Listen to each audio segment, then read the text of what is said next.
नमस्कार. आज दीपपूजन. दीपपूजनाच्या सर्वांना हार्दिक हार्दिक शुभेच्छा. तर आषाढ संपला आणि आता श्रावण लागणार आहे. तर श्रावण म्हणजे आषाढाच्या शेवटी जी अमावास्या असते, अमावास्यानंतर श्रावण लागतो.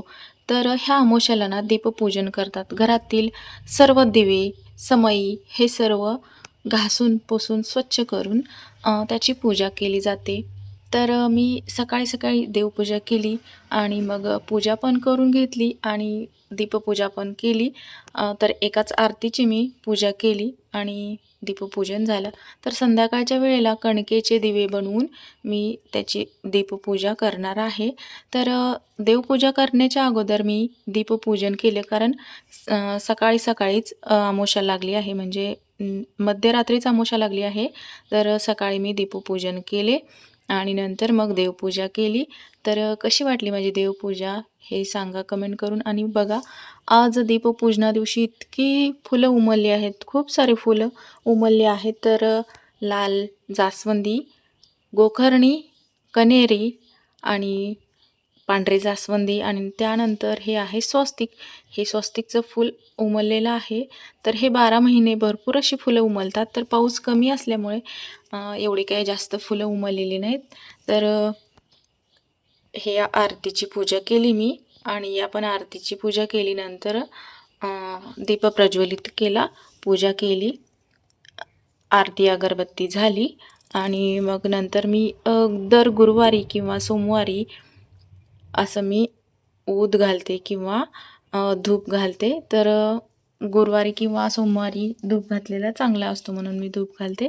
तर रांगोळी पण मी काढलेली आहे, पण आज काही एवढी खास रांगोळी काढली नाही, साधारण अशी रांगोळी काढली आहे. तर आता ही दीपपूजन झाल्यानंतर ही अमावास्या संपल्यानंतर श्रावण सुरू होतो.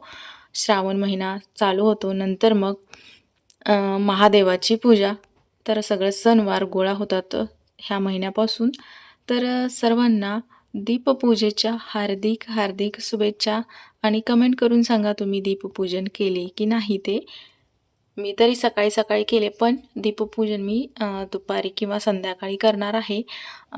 कणकेचे दिवे ते बनवून. तर साधी पूजा मी करून घेतली आहे. नंतर ज्या ज्या वस्तू लागत आहेत त्या सर्व वस्तू मी गोळा करून दीपपूजन करणार आहे.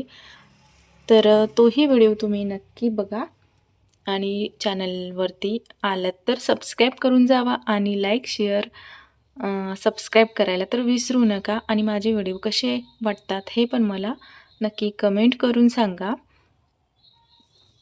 तर कशी वाटली माझी देवघरातली ताजी ताजी फुले.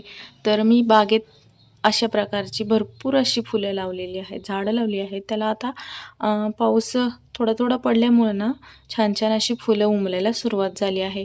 आत्ताच नाही, श्रावण महिन्यानंतर खूप फुलं येतात श्रावण महिन्यामध्ये. त्यानंतर दिवाळीपर्यंत इतकी भरपूर अशी फुलं असतात, सगळ्या प्रकारची फुलं असतात. तर जेवढी मला आवडतात तेवढी मी लावलेली आहेत.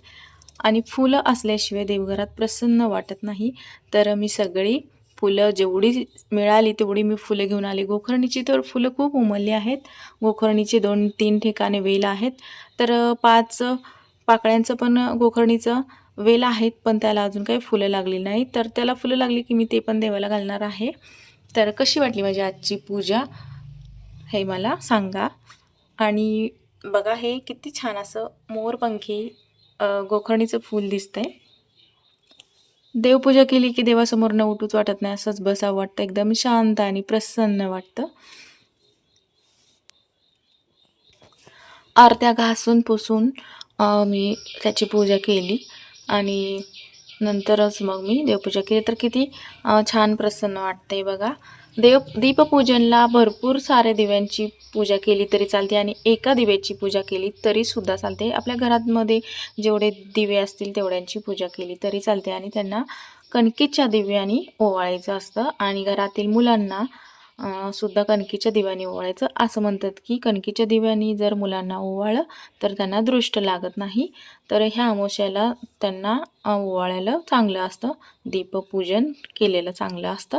तर चला आता भेटूया पुढच्या व्हिडिओमध्ये. तोपर्यंत बाय बाय. आणि कसा वाटला व्हिडिओ हे मला कमेंट करून सांगा.